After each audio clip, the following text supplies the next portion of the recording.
اللغة السريانية من اللغات السامية جدا، وسميت سامية نسبة إلى سام ابن سيدنا نوح. واللغة السامية تم أخذها من اللغة الأرمنية واللي نشأت سنة 1000 قبل الميلاد. طب انتوا عارفين ان اللغة السريانية ليها علاقة وثيقة جدا باللغة العربية، وان اللغة العربية أخذت من اللغة السريانية بعض الكلمات اللي احنا لغاية دلوقتي بنتداولها وبنتكلم عنها وبنتكلمها في كلامنا الدارج بينا، لأن اللغة العربية اتأثرت زي ما لغات كتير قوي اتأثرت بلغات تانية، وده من كثرة الفتوحات والاختلاط بين الدول.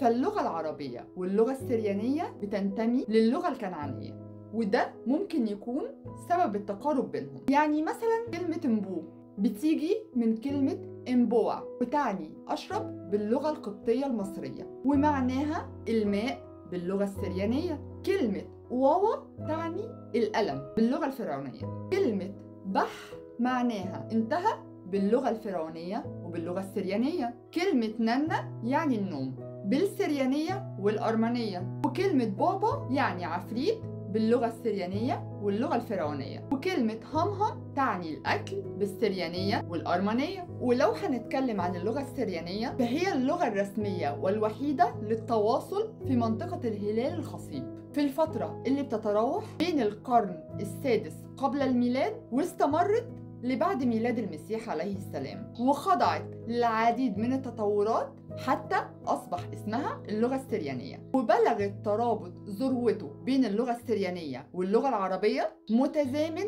مع بدء الدولة الأموية، لأن اللغة السريانية كانت هي اللغة الرسمية في الدواوين والمقالات في الهيئات في الدولة، واستمرت سيادة اللغة السريانية حتى بداية العصر المملوكي اللي أعاد للغة العربية سيطرتها ونفوذها من جديد.